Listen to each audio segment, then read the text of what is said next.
राम राम। कई बार उस भक्त के मन में भी अभिमान के भाव, अहंकार के भाव आ जाते हैं। जिसका भगवान से घनिष्ठ संबंध होता है, जिसने भगवान के कई कई बार दर्शन किए होते हैं। महाराष्ट्र की घटना है। भक्त नामदेव विट्ठल भगवान के परम भक्त थे। उन्होंने 27 बार भगवान विट्ठल के दर्शन किए थे। उनके मन में यही भाव था कि मैं भगवान का बहुत बड़ा भक्त हूं, मैं जब चाहूं भगवान के दर्शन कर सकता हूं। भगवान की भी उसके साथ ऐसी प्रीति थी कि जब वो याद करते, भगवान उसके सामने आ जाते। एक दिन गोरा कुम्हार, वो भी भगवान का बहुत बड़ा भक्त था, उसके घर संतों की एक सभा चल रही थी। उस सभा में महाराष्ट्र के मुख्य संत एकत्रित थे। उसमें संत ज्ञानेश्वर व उनकी बहन भी उपस्थित थी। संत ज्ञानेश्वर की बहन, जो कि बहुत ही गुणवती थी और एक सिद्ध संत थी, उसने उस सभा में कहा कि मैं देखना चाहती हूं कि किस किस संत की भक्ति पक्की है और किसकी कच्ची है। आप सभी संत अपनी आंखें बंद करके बैठ जाइए। सभी संत आंखें बंद करके बैठ गए। उसने एक थपकी उठाई। ये वो थपकी थी जिससे मटके को देखा जाता है कि घड़ा कच्चा है या पक्का है। अब वो थपकी उसने सब संतों की पीठ पर मारना आरंभ की। जब नामदेव की पीठ पर मारी, उसने कहा, तुम्हारा दिमाग खराब हो गया है, तुम ये थपकी क्यों मार रही हो? उसने कहा, सभी आंखें खोल लो। सबने आंखें खोल ली। उसने कहा, सबकी भक्ति पक्की है, सिर्फ नामदेव की जो भक्ति है ये कच्ची है। उसकी ये बात सुनकर नामदेव को क्रोध आ गया। उसने कहा, मैंने 27 बार भगवान विट्ठल का दर्शन किया है और तुम मुझे कह रही हो कि मेरी भक्ति कच्ची है। तो संत ज्ञानेश्वर की बहन ने कहा, आप भगवान विट्ठल से जाके ही पूछिए, आपकी भक्ति कच्ची है।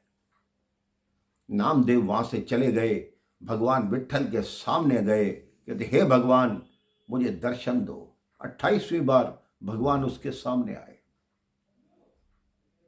नामदेव ने अपनी सारी बात भगवान विट्ठल को बताई। भगवान विट्ठल ने कहा, नामदेव, एक बात बुरा मत मानना, तुम्हारी भक्ति कच्ची है, क्योंकि तुमने जीवन में कभी कोई गुरु नहीं बनाया। पहले गुरु बनाओ, तब तुम्हारी भक्ति पक्की होगी। तो नामदेव ने कहा, आप ही बताएं कि मैं किसको गुरु बनाऊं। भगवान ने कहा, आप जंगल में चले जाओ, वहां एक शिव मंदिर है, वहां संत खेचरदास जी होंगे, उनको अपना गुरु बनाओ। नामदेव जी जंगल में चल पड़े। वहां देखा एक टूटा फूटा छोटा सा शिव मंदिर था। उसमें एक वृद्ध संत सो रहे थे, जिनके पांव शिवलिंग के ऊपर थे। नामदेव ने सोचा, ये एक ऐसा संत है जो शिवलिंग के ऊपर अपने पांव रख के सो रहा है। नामदेव जैसे ही वापस चलने लगे, खेचरदास जी ने कहा, आओ नामदेव, कहाँ चले? अपना नाम सुनकर नामदेव थोड़े अचंभित रह गए। उन्होंने कहा, भगवान विट्ठल ने आपको भेजा है कि मुझे गुरु बनाओ। नामदेव ने कहा, बिल्कुल ठीक, लेकिन आप कैसे संत हैं, कैसे धर्मात्मा हैं, अपने पांव शिवलिंग पर रखकर सो रहे हैं?